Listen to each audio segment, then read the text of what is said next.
Assalamualaikum warahmatullahi wabarakatuh. Saya Devni Nabila dari Universitas Yarsi, Fakultas Ekonomi dan Bisnis Akuntansi.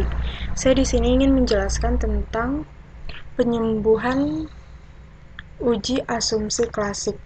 Penyembuhan data pada uji autokorelasi, yaitu data teridentifikasi terdapat gejala autokorelasi. Pengujian autokorelasi ada beberapa pengujian yang dapat dilakukan seperti uji Durbin-Watson, uji statistik Q, serta uji rantes. Uji autokorelasi bertujuan untuk menguji apakah dalam model regresi ditemukan adanya korelasi antar variabel pengganggu atau residual pada periode T dengan kesalahan pengganggu pada periode sebelumnya. Jika terjadi korelasi antar variabel pengganggu, maka hal tersebut dikatakan adanya masalah autokorelasi. Dasar pengambilan keputusan dalam uji autokorelasi Durbin-Watson itu jika D lebih kecil dari DL atau lebih besar dari 4 min DL, yang berarti terdapat autokorelasi. Jika D terletak antara DU dan 4 min DU, yang berarti tidak ada autokorelasi.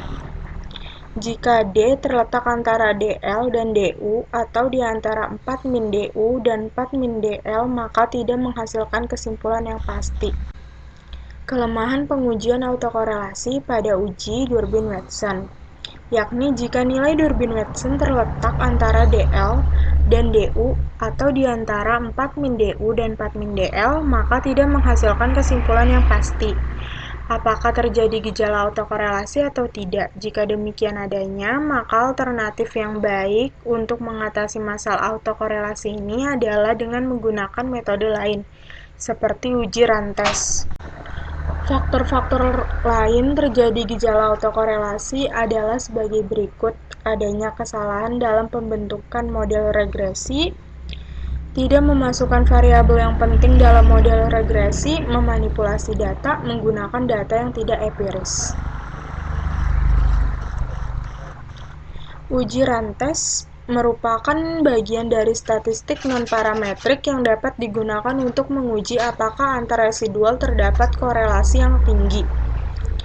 Dasar pengambilan keputusan dalam uji rantes, jika nilai asymptotelnya lebih kecil dari 0,05, maka terdapat gejala autokorelasi. Sebaliknya, jika nilai asymptotelnya lebih besar dari 0,05, maka tidak terdapat gejala autokorelasi. Penyembuhan data pada uji heteroskedastisitas, yaitu yang mana data teridentifikasi terdapat gejala heteroskedastisitas.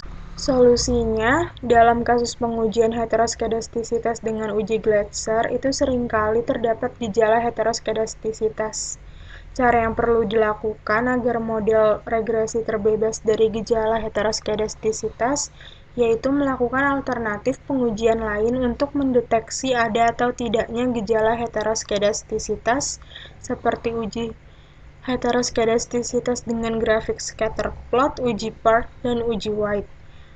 Melakukan transformasi data penelitian seperti LN, log10, lag, dan lain-lain. Melakukan outlier terhadap data yang ekstrim, atau jika diperlukan maka kita boleh menambah sampel baru supaya sebaran data menjadi lebih bervariasi atau beragam. Nah, selanjutnya kita ke SPSS.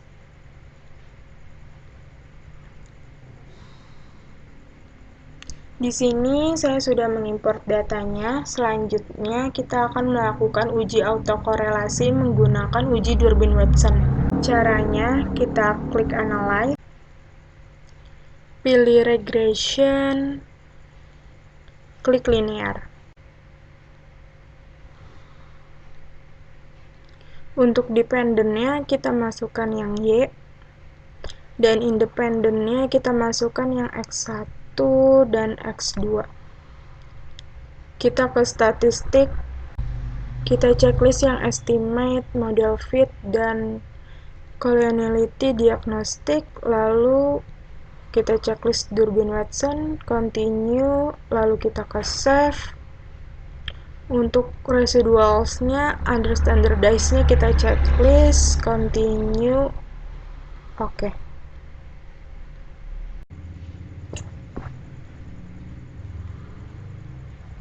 Nah, di sini kita lihat untuk tabel model summary-nya.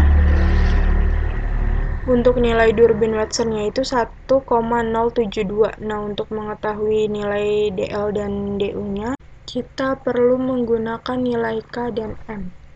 Untuk nilai K-nya itu yaitu jumlah variabel independen. Di sini jumlah variabel independennya itu ada 2, yaitu X1 dan X2. Lalu nilai N-nya, jumlah sampel yang digunakannya, kita bisa lihat di sini, yaitu ada 12. Nah, kita bisa menggunakan tabel DW. Tabel DW-nya itu K-nya 2 dan N-nya itu 12. Maka untuk nilai DL-nya itu 0,8122 dan DU-nya itu 1,5794. Nah, nilai D-nya itu kan 1,072. Maka nilai DW ini terletak di antara nilai DL dan DU, maka dapat kita simpulkan bahwa tidak menghasilkan kesimpulan yang pasti. Oleh karena itu, kita perlu melakukan penyembuhan data pada uji autokorelasi ini dengan menggunakan metode yang lain, yaitu uji rantes. Caranya kita klik Analyze, pilih Non-Parametric Test, Legacy Dialog, klik Runs. Kita masukkan yang under standardize, klik OK. Nah, di sini kita lihat pada tabel rantesnya, yaitu nilai asymptotic totalnya itu ada 0,762, yang artinya lebih besar dari 0,05, maka dapat dikatakan bahwa tidak terdapat gejala autokorelasi. Sekian dari saya, kurang lebihnya mohon maaf. Wassalamualaikum warahmatullahi wabarakatuh.